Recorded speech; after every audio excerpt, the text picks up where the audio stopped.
nós vamos ler dos versículos 14 a 29.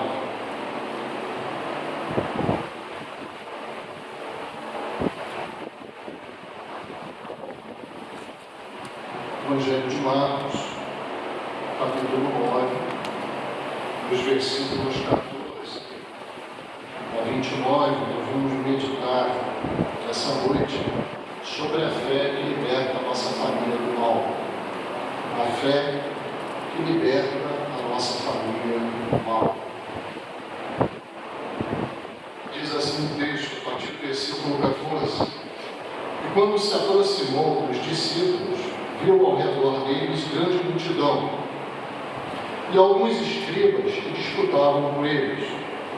E logo toda a multidão, vendo, ficou espantada, correndo para ele, o saudaram. E perguntou aos escribas: que é isto que discutis com eles?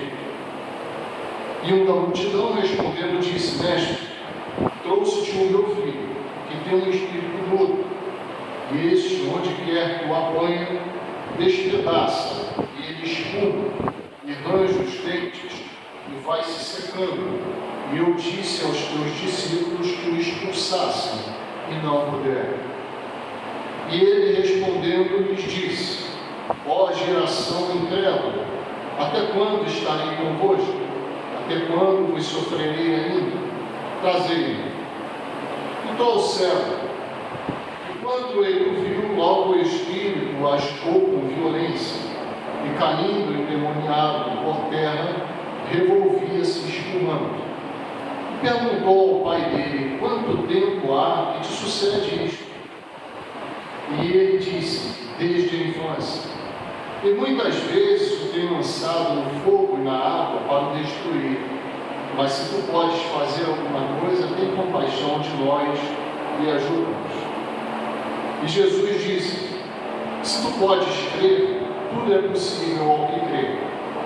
E logo o pai do menino, clamando com lágrimas, disse: eu creio, Senhor, ajuda a minha incredulidade. E Jesus, vendo que a multidão concorria, repreendeu o espírito imundo, dizendo: espírito mudo e surdo, eu te ordeno, sai dele e não entres mais nele. E ele, clamando e agitando com violência, saiu. E ficou o menino como morto, de tal maneira que muitos diziam que estava morto. Mas Jesus, tomando-o pela mão, o ergueu, e ele se levantou. E quando entrou em casa, os seus discípulos lhe perguntaram à parte: por que não o podemos nós expulsar? E disse-lhes: esta casta não pode sair de coisa alguma, a não ser com oração e jejum. Amém. Passagem impressionante, né? Muito impressionante. Não sei se os irmãos e amigos puderam perceber o tamanho da angústia que existia na vida desse pai. A verdade é que a gente precisava meditar muito mais em que direção espiritual nós estamos dando à nossa família. Há pouco tempo eu preguei aqui nesse culto, falando que não existe ninguém meio do caminho nessa vida. O Senhor Jesus Cristo declarou isso. Quem não está com ele está contra ele. Ou quem não está comigo está contra mim.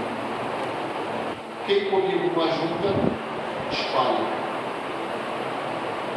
Nós trabalhamos pela nossa família, nós nos esforçamos pela nossa família, nós buscamos o melhor para os nossos filhos.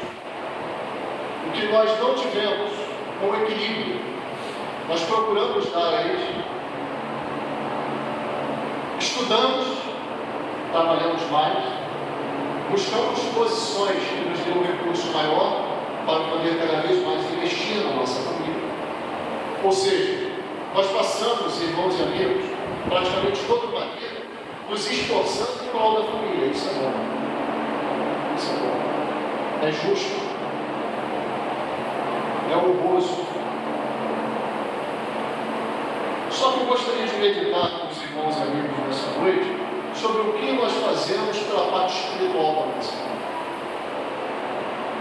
Existe uma realidade que muitos ignoram, que esse texto ele deixa muito claro. Muito claro. Quem não está com Jesus pode a qualquer momento ser tragado pelo mal. Esse mal ele existe. Ele é real. E não é só nesse tempo que ele se manifesta em que o Evangelho foi escrito, em que aconteceu isso. Hoje, o mal continua se manifestando, querendo tomar a vida.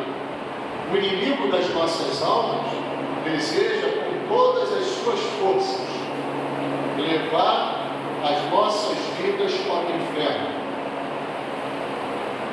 matar, destruir.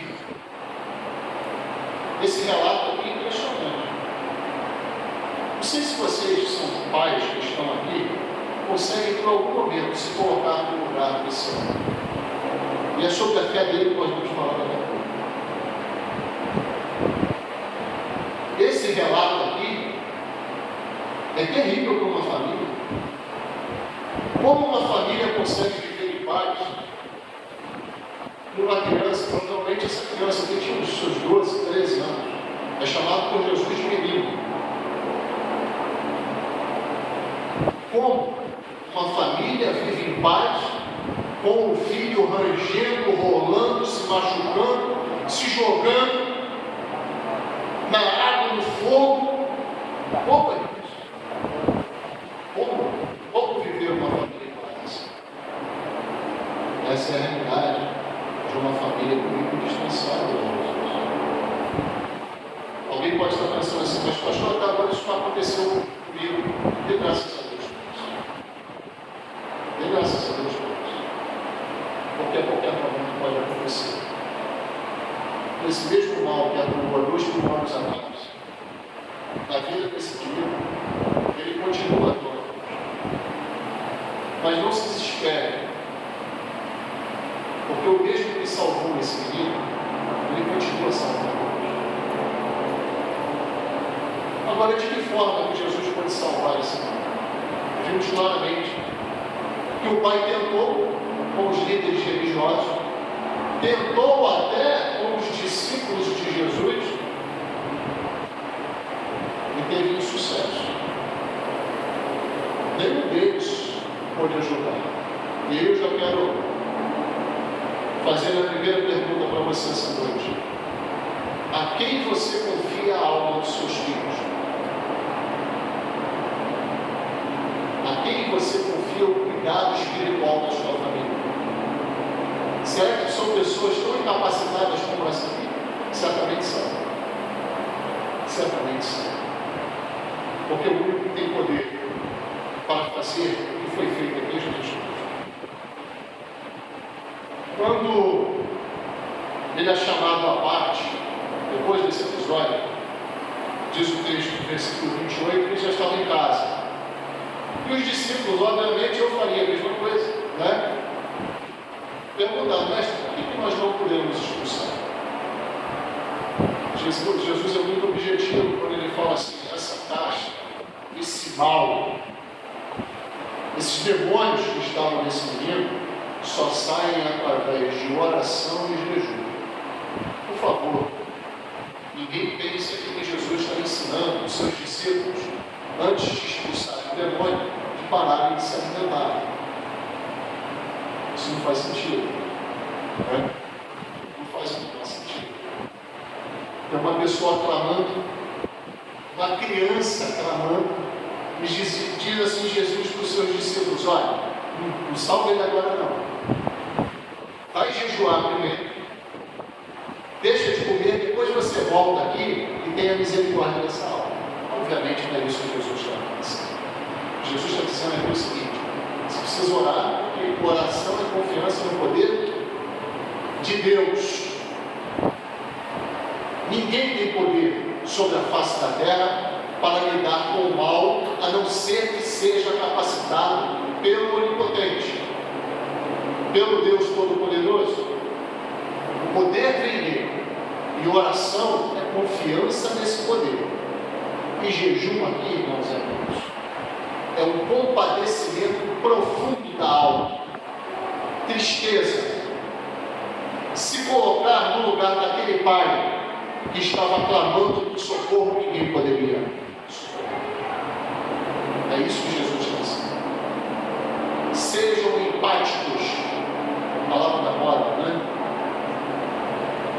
Mas é uma palavra que significa muito dentro do que estamos comentando. Se coloquem profundamente em tristeza no lugar desse pai e roguem pelo poder de Deus, e aí virá a libertação.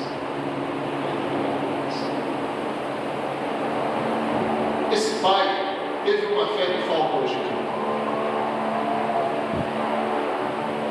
Muitas pessoas tentam lidar com seus problemas espirituais procurando diversas outras pessoas que não têm poder nenhum nisso. Nenhum. Às vezes a gente fica meditando. Renata, pela segunda vez, Renata e Girana estão aproveitando uma comemoração para fazer o culto. Uma vez eu trazia inicialmente uma outra ideia de programação. E eu, como pastor, tenho que orientá-lo. Falei, olha só, bota o pé no chão. Agradeça ao Senhor. Aproveita a oportunidade para agradecer ao Senhor. Faça uma coisa simples, mas que honra o seu Deus. Seu coração não está repleto de gratidão pela sua gravidez até agora, pela vida de Alan? Não faça.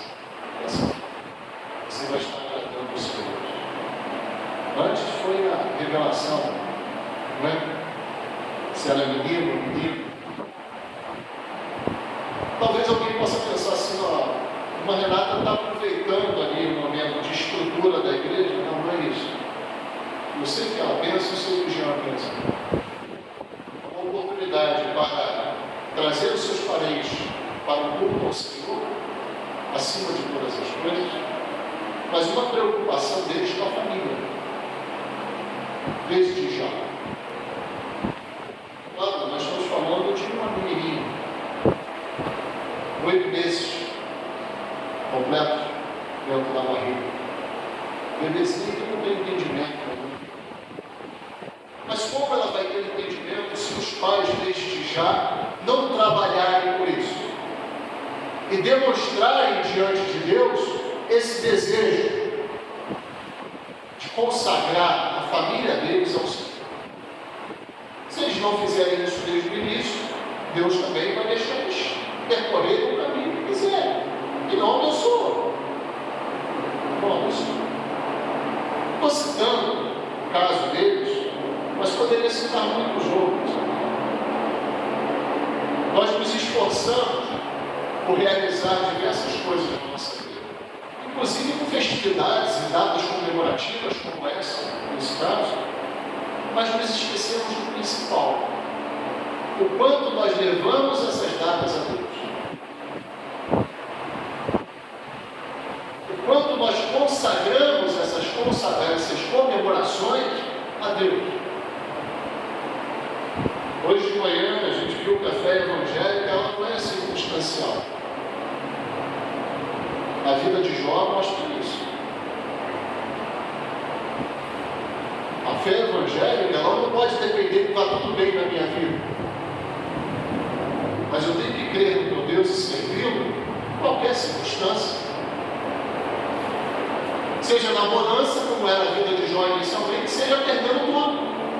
Como foi? E ele passou pela prova, né? Passou pela prova. Serviu de exemplo para nós hoje. Assim como a fé desse homem serviu de exemplo. Ele tentou primeiramente com os chefes religiosos e os discípulos de Cristo. Não deu certo. Quando Jesus chegou, enquanto eles estavam perguntando e se alegrando pela presença de Jesus, ele já se levantou lá no meio. Jesus, eu vim atrás de você. Eu vim atrás de ti. E tem uma palavra aqui que é o versículo 19, que é determinante para mostrar o quanto esse homem tinha uma fé diferenciada. Jesus respondeu, no meio de um caos completo, que ninguém conseguia ajudar essa criança, ele fala assim: ó geração incrédula, geração que é povo, ó povo incrédulo, até quando estarei convosco? Até quando vos sofrerei ainda? Prazer. A incredulidade, ela faz o Filho de Deus sofrer.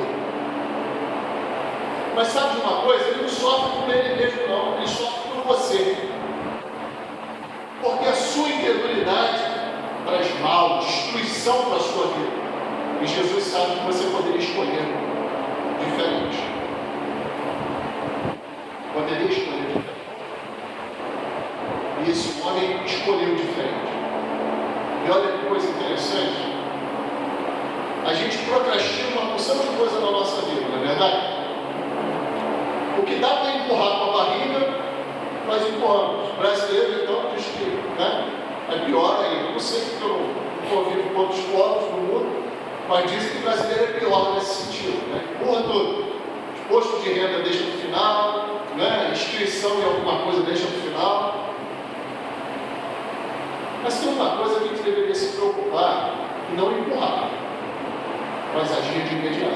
É justamente o cuidado com as nossas almas. Cuidado com a alma daqueles que pertencem à nossa família. Quando Jesus pergunta para esse homem há quanto tempo que ele está assim, esse homem diz assim: desde a infância. Desde a infância. Ele podia esperar mais. Certamente. Certamente. Então, além dele vencer a incredulidade daquela geração, ou seja, ele foi diferente, e é isso que eu te peço atenção comigo, né? Se você não for diferente do mundo em que você habita, você nunca vai ter o perdão de Cristo na sua vida. Você nunca vai ver o poder de Jesus Cristo agindo na sua vida. Aquela geração era incrédula, aquele povo era incrédulo, mas aquele homem buscou a Jesus com a sua fé. E buscou o tempo certo. Ele não procrastinou mais. Esse é o meu momento. Esse é o momento de eu estar aos pés do Filho de Deus e clamar por socorro, porque eu sei que Ele é o único que pode me ajudar. Eu sei que Ele é o único que pode me ajudar. Então ele rompeu com o mundo ao seu redor, com a incredulidade ao seu redor e teve fé para levar o seu filho a Jesus Cristo. Mas não somente isso, irmãos e amigos. A libertação da nossa família, ela vem através de uma manifestação sincera de fé. Fé na Bíblia é convicção de verdade. Isso é fé. Pastor, eu nunca vi uma explicação tão objetiva como essa. Mas é isso. A palavra grega que aparece diversas vezes no Novo Testamento, principalmente, designando fé, estígio, que significa convicção de verdade. Esse homem teve a convicção da verdade que Jesus é o seu Salvador. Assim como convicção de verdade que Jesus é o libertador do seu filho. Tem outro? Não. Tentou. Qual foi o resultado? Seu filho sofrendo mais. Não tem outro. Porque nenhum nome debaixo do céu, sobre a terra, pelo qual devemos ser salvos. Vamos lá. Então esse homem rompeu com essa incredulidade, manifestando uma fé sincera. E olha só que coisa interessante. Essa fé era tão sincera que quando ele foi questionado por Jesus se ele cria, você crê?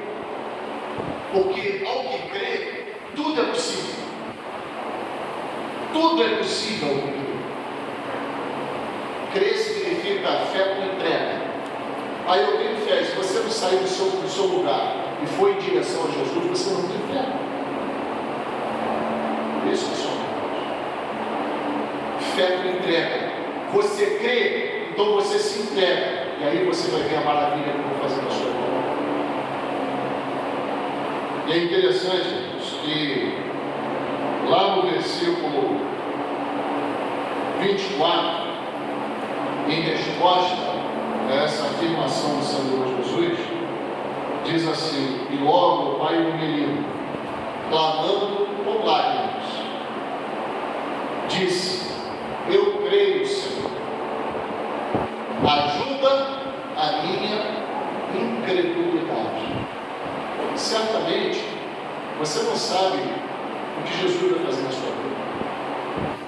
Você não sabe o que Jesus vai fazer na sua vida. Mas, pastor, eu queria saber, depois que eu me entregar ao Senhor Jesus, o que Ele vai fazer na minha vida? Eu não sei. Não sei. E você também não vai saber. Mas você só vai experimentar o poder, a salvação, a transformação, a regeneração de Jesus na sua vida se você der o primeiro passo. Esse homem está assumindo assim: ajuda a minha incredulidade, porque eu não sei o que vai acontecer. Jesus fala para ele crer que é possível tudo que crer, mas não diz que é curar o menino. Entendem? Não diz que é curar o menino. Ele só fala assim: creia. Creia. E esse homem, em lágrimas, diz: eu creio. Eu tenho convicção de que o Senhor é o Deus amoroso e vai agir na minha vida em conformidade com a sua vontade e com o seu poder.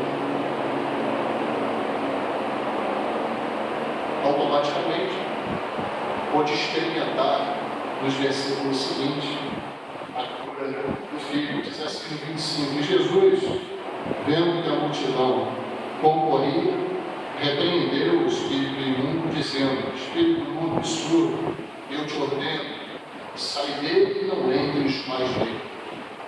E ele, clamando e agitando com violência, saiu, e ficou o menino como morto, de tal maneira que muitos diziam que estava morto. Olha que coisa linda, no versículo 27. Aquele pai não precisava mais se preocupar. Sabe por quê? A fé dele já tinha conduzido a família dele a quem realmente cuida, a quem se compadece de nós, e não é só em palavras, mas demonstrou esse compadecimento, esse amor, essa misericórdia, se entregando por nós na cruz do Calvário. Não foi em palavras que Deus demonstrou o seu amor, mas foi no ato sacrificial de Jesus na cruz. Enquanto outros não puderam exercer misericórdia, muito menos tinham, é o que eu já falei, com essa família, Jesus exerceu a misericórdia direta, sem titubear, sem pestanejar. Jesus é assim. Ele é misericordioso na sua natureza. Na sua natureza. Mas olha que coisa bonita. Esse homem fez a parte dele, não fez? Assim acontece com todos nós. Nós manifestamos a nossa fé. Depois que entregamos a nossa vida ao Senhor Jesus Cristo, descanse. Descanse. Porque Ele vai cuidar. Descanse, porque é Ele quem vai cuidar. A preocupação daquele homem cessou. Enquanto os muitos achavam que o seu filho estava morto, quem levanta a criança pela mão ao Senhor Jesus Cristo. Sabe por quê? A vida daquela criança já estava nas mãos. Ele é quem me levanta, Ele é quem te levanta, é Ele que corrige pelos mãos. Versículo 27. Mas Jesus, tomando-o pela mão, o ergueu e ele se levantou. Nossa família, quero te convidar essa noite para tomar uma decisão. Nossa família precisa estar de pé de diversas formas. Eu tenho certeza que todos vocês cuidam para que a sua família esteja de pé. Mas ela só vai estar de pé realmente se você entregar a vida da sua família a Jesus Cristo. Se você entregar a sua vida ao Senhor Jesus Cristo e a fé em sua vida, rompendo com o mundo, consagrando a sua vida ao Senhor, confiando plenamente nele. Daí por diante, ele vai manter a sua vida e a vida da sua família de pé. Não foi a primeira vez, nem foi a segunda, nem foi a terceira, que a Bíblia registra e pela fé de nenhuma família foi bem. Eu posso citar, por exemplo, em Atos 10, a família de Cornélio. Pela fé dele, a família foi bem.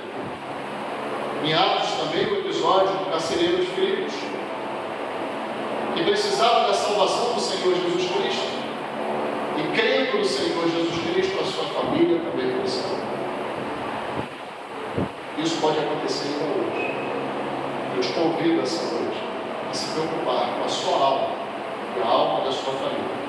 E você vai manifestar essa preocupação crendo no Senhor Jesus Cristo, conduzindo a sua vida diante dele, se arrependendo dos seus pecados, rompendo com o mundo aí fora e aceitando o sacrifício do Senhor Jesus Cristo. Se você tomou essa decisão hoje, você entendeu que precisa dar esse primeiro passo, você entendeu qual é a verdadeira fé evangélica e qual é a verdadeira fé que deseja Jesus encontrar no seu coração. Eu te convido a fazer uma manifestação essa noite para que a igreja possa orar por você. Preste bem atenção, não há tempo.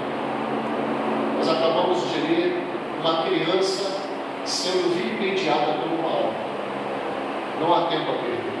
Não há tempo a perder. O inimigo das nossas almas age nas crianças, age nos jovens, age nos adultos, age na vida de todos. Eu gostaria de fazer meditar essa noite que não há tempo a perder. Que você possa tomar essa decisão e não permitir que passe essa oportunidade, porque enquanto eu, como homem, estou pregando a minha palavra de Deus, o Espírito Santo de Deus trabalha em seu coração, te convencendo do pecado, da justiça e do juízo de Deus. Eu te convido a tomar essa decisão, Senhor. Senão, que Deus possa te proporcionar uma outra oportunidade, e que você se preocupe, tal como se preocupa com o sustento da sua família, se preocupe com a alma daqueles que são parte da sua família, com a sua própria alma. Porque o único que pode cuidar da nossa alma é o Filho de Deus, é o Senhor Jesus Cristo. Amém. Nós vamos nos colocar de pé nesse momento e vamos cantar o hino de 289.